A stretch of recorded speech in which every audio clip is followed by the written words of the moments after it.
Welcome to day 3 in Political Science 1500 American 20th Century Political History. Today's lesson, How We Learn. This is something that I added about 7 years ago, and because there are so many freshmen in the fall semester in this particular course, I thought it was especially useful to remind you and to instruct you in some of the principles of learning so that you might understand how it is that things get from the page or from your sensory registry into your long-term memory. And there is science involved. Now, if we were in the classroom for this session, I would leave this particular slide about Ada Rose Walters up for a few minutes and then talk about it a little later. These principles of learning are what the central truths of today are all about. Simply put, you neither remember nor forget as easily as you might imagine. There's scientific, biological, and behavioral principles at work. When I developed this material, I went to talk to my friends in the Psychological Sciences Department here at Benedictine, and I borrowed a couple of textbooks from them just so that I was confident about what I would portray to you as being factually true. So let's explore. In college, your motivation is likely either intrinsic or extrinsic. The question is, does it matter in the long run? And what can you do now if you decide that you are either intrinsically motivated or extrinsically motivated? Let's go forward. Intrinsic motivation, you're motivated by internal rewards or self-governed curiosity. For example, remember my principle from the first day that education in the college sense is interrupting ignorance and engaging curiosity. That's what I aim to do. Think back, if you will, to when you were a small child. You probably had, at some moment, a question of your family. Why is the sky blue? Why is the grass green? Why is it snowing? These are questions, natural questions about observed phenomenon that gave rise to your expressed curiosity. And because it came from inside you and your own curiosity, you were especially interested in the answer that your family would give. So you were more likely to remember the answer they gave you. So intrinsic motivation, it comes from inside you. Now, extrinsic motivation, by contrast, is that which is motivated by external rewards. You're here in this class to earn 3 hours, hopefully 3 hours of A, to build your grade point average. You're here to earn 3 hours to take you toward 128 hours, which will qualify you from graduation from Benedictine College. A diploma, 3 hours credit, a professional credential. Those are extrinsic motivations. Now, they can be powerful, but they are extrinsic to you. Now, either one, truthfully, will work. But I will tell you that goal-oriented learning, beyond grades, will drive you and will drive you hard. I occasionally encounter freshmen who arrive with a very clear idea of what their goals are. Now, they may end up changing their goals in 4 years or 10 years, but they are motivated by those goals that they've identified as being good matches for them, and it takes them into their coursework. Curiosity and search for enrichment is a wonderful motivator. If you get interested in a particular topic, then you decide to read more about it, and you read the footnotes, and you read the second book in the series, and the third book, and you travel to that place. Those are all examples of curiosity and search. Now, can you get one or the other or both in larger measure? That is intrinsic or extrinsic motivation? Yes, yes you can, but you have to do it consciously. Now here's the whole magic of today's lesson. It's simply the 3-box memory model. I will do this real quickly and then go to each of them. Input from the environment. what you learn comes largely from your senses, from your sight, from your powers of hearing, from your powers of observation, and then it goes to the sensory registry. Now, if it's important, you'll transfer it to short-term memory. And if it's really important and a lesson for life, it'll go into long-term memory. Again, some is forgotten, some is retrieved, some is transferred. This is the overall look at the three-box model.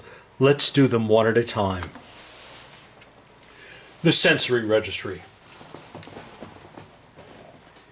If you see that it's raining, if you see that there's storm clouds gathering, if you hear somebody speak cruel words around you, all of these enter to you through the sensory registry. Then what you do is you try to make sense of them. You try to decide, what do I do with this? And that's when you transfer it or you forget it. Now, the example I always use about this, let's go back a couple of years to your 16th birthday. You probably had lunch on your 16th birthday. The question is, can you remember today what it is you had for lunch and with whom you had that lunch? The answer is no, probably no. If you were driving around the city or your hometown over the summer, chances are you saw lots of signs, some billboards, some street signs. Can you remember all of those that entered the sensory register through your eyes? No, because your mind made the distinction. This is unimportant. I know this street. I don't know this street. I'll never be here again. And it just passes through. Very brief retention of images contains the sensory information. Now, short-term memory. This has limited capacity, brief storage of items, 30 seconds or so. It is involved in conscious processing of information, though. You'll walk by the board where you're about to board your airplane, and you'll look at departures, and you'll find your flight to Kansas City. You will, incidentally, read all the other flights that are leaving, and some of them will register with your sensory capacity. But you know what? You process all of those out. The only one that you're intent on remembering is what is your gate number for your flight at the time the flight is scheduled to leave. That's what you decide to hold on to. So that's the conscious transfer you make from the sensory register to the short-term memory, and then not long after. Now, long-term memory. I am always amused when I ask students whether they've done particular readings for class. Well, no, but I scanned it. Well, scanning it is a little bit like reading street signs. It may enter through to your sensory register, but it doesn't go anyplace else. It may not even make it to the short-term memory, and is certainly not going to make it to the long-term memory. Storage is thought to be permanent. You have memories, I'm sure, that date back years into your childhood and date back into all sorts of experiences you had in school, with your friends, at play. The reason you remember these things is because that information in your long-term memory is organized and indexed, and you are able to retrieve it. If, for example, let's say you meet a red-headed woman today, and you don't know many red-headed women because there aren't many out there, the first thing you will do is you will look at this young woman, and you will, in your mind, compare her with other red-headed women that you've met. And you'll sort of file this new acquaintance with all other red-headed women. We do that. We do that with dogs, with cats, with books, with professors. That's just the way we organize how we recollect things. Now, talk about the coding. We use something called cognitive schema. I had a friend a long time ago. He's still my friend. He is an attorney now in New York City. Joshua lived with my wife and me and our two children back in 1974 when he was a young 19-year-old undergraduate at the University of California, Berkeley. Joshua lived with us and he worked with me during the day. We would be places and Joshua would have in his shirt pocket, that's in the old days when shirts still had pockets, and if you said something or he saw something, he'd pull out that little note paper, he'd write something on it, you couldn't see it and he wouldn't tell you what it was anyway, and then he'd put it back in his pocket. Now, it was a kind of curious habit, but I knew enough about writers and about other artistic people to know that artists carry sketchbooks all the time to make little notes and make little sketches of what it is they see. So too it was with Joshua as a writer. And because he lived with us, I saw what he did each night with these 2x3 sheets of paper. He would date stamp them with a little rubber stamp and mark today's date on it. Then he had 47 different categories, and he had a little file box, a little shoe box, and he'd file them in the indexes under the appropriate subject. Now that, you might think, is sort of odd behavior. It's not odd at all. In fact, what it is, it's a systematic coding of experiences he had. Joshua was an excellent writer, still is. He's written a whole bunch of books, hundreds of articles, because he organizes what he's seen, what he observes, and what he thinks as a result. Now, I'm not suggesting you write 2x3 note cards for everything that you see, but I do want you to be observant. As you were at that airport before you took that flight, you probably noticed a man and a woman who were saying goodbye to each other. And they had a tender kiss or a tender moment and a last wave. And there was a certain intimacy about the way they did that. There was a certain peculiarity about the comfort they had and they took from each other, even as they separated. If you write yourself a note about that, you'll remember it.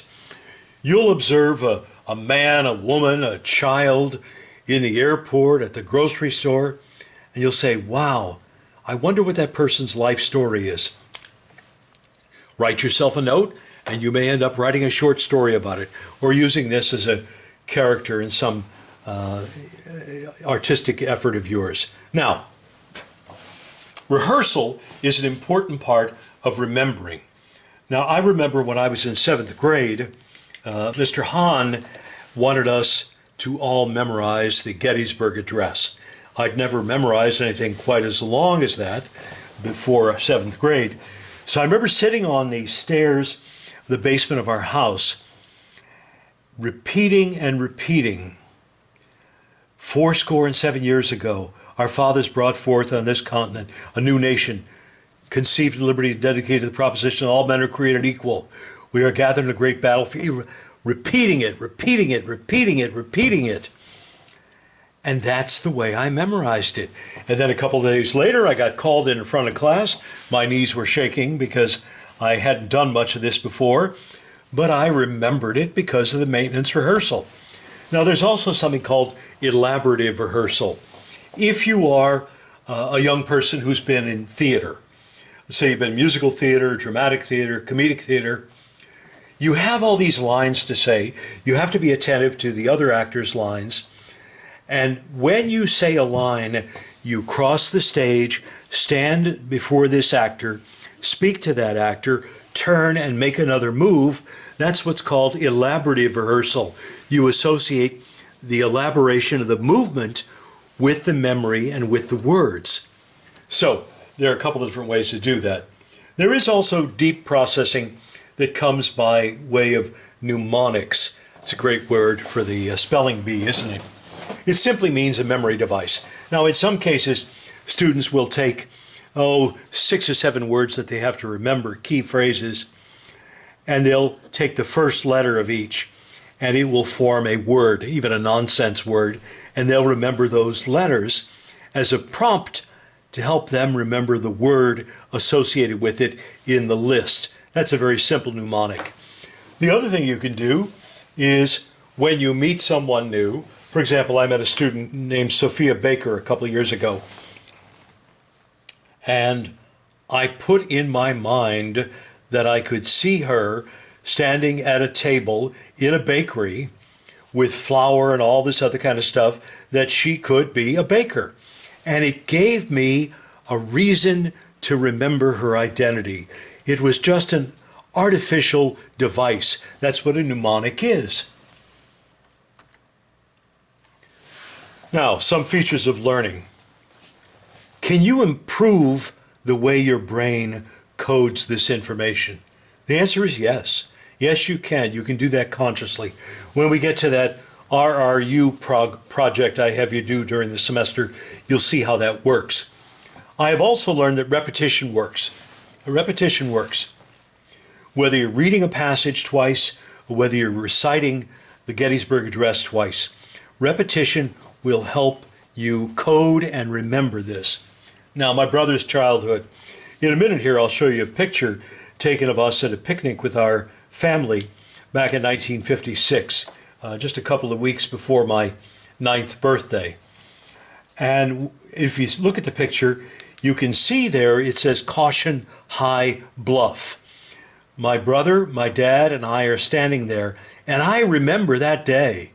I remember that photograph that my mom took of us because I remember being afraid of being quite so near that bluff and up such a high point. I was aware of that danger. That danger boosted my memory. My brother laughs at me, but I do remember that day and that picture. Speaking of my brother, he is 16 months my junior. We did everything in life together. Cub Scouts, Boy Scouts, high school, same college. But there are things about our childhood that I seem to remember with great particularity that he doesn't. And there are other things about events of which I have no special recall. I remember back in 1964 when the Cardinals, the St. Louis baseball Cardinals, were in the World Series. My buddy Jack Bryhan and I got up very early one morning, went down to Busch Stadium and bought tickets for the 6th game of the World Series. We went that day.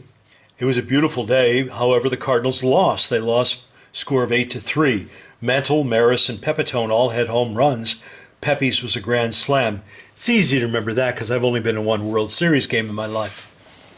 But as I was thinking about this recently when the Cubs got into the series a couple of years ago, I thought to myself, I can't remember if Robert was with Jack and me when we went to that game. So I found a nice way, without embarrassment, of asking my brother about that. He said, of course, all three of us went.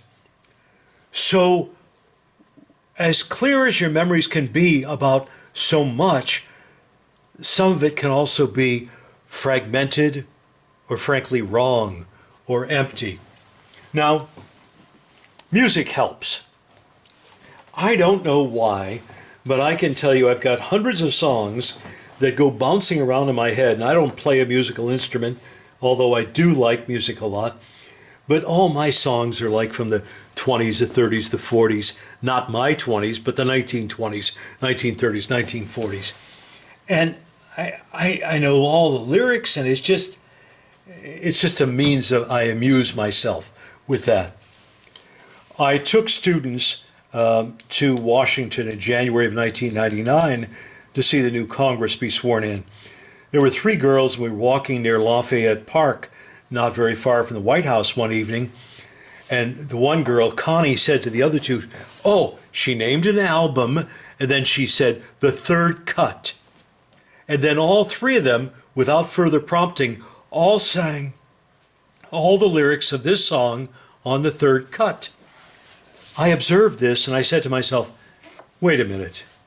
If these young ladies can remember every word of every song there in that album, remember the order in which those albums, then they can certainly read Federalist 10, Federalist 51. They can certainly recognize what federalism is and what the separation of powers is all about.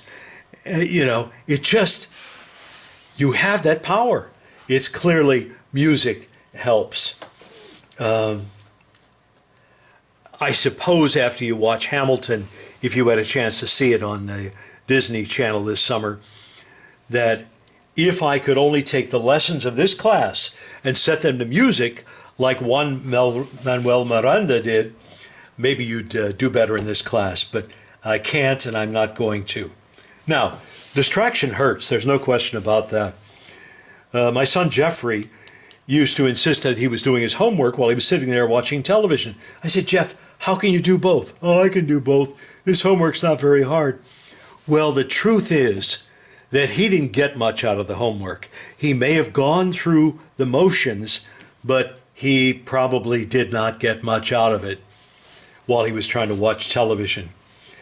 I suggest to you, especially as freshmen, to go over to the library.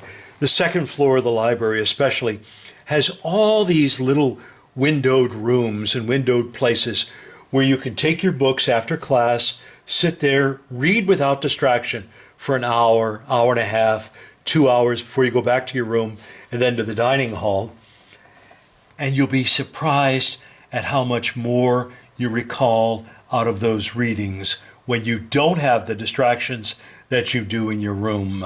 It's just a fact. Now, adrenaline helps. Your parents can probably tell you about September 11th and how they remember what happened that day.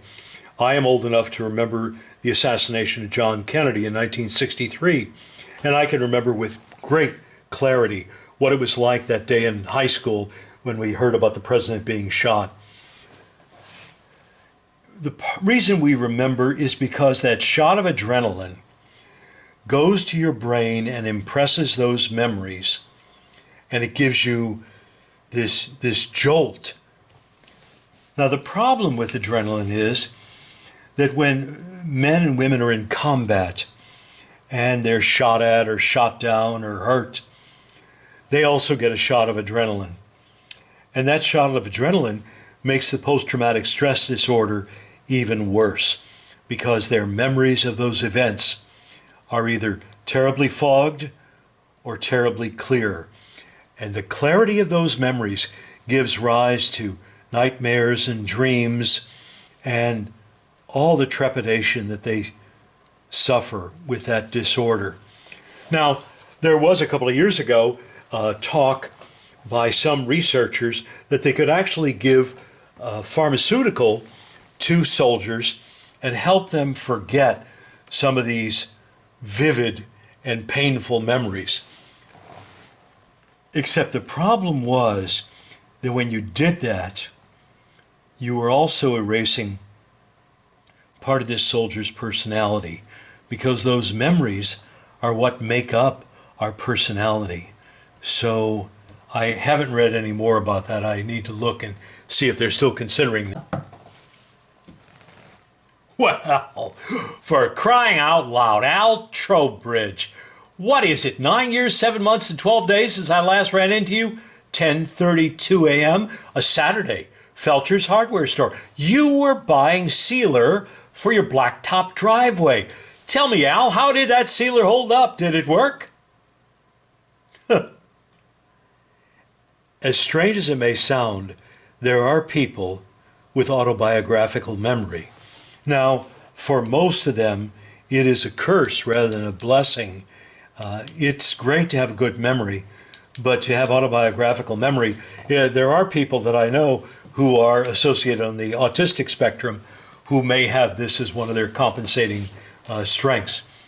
The lesson here about autobiographical memory is don't try to remember everything, but don't be content to forget everything.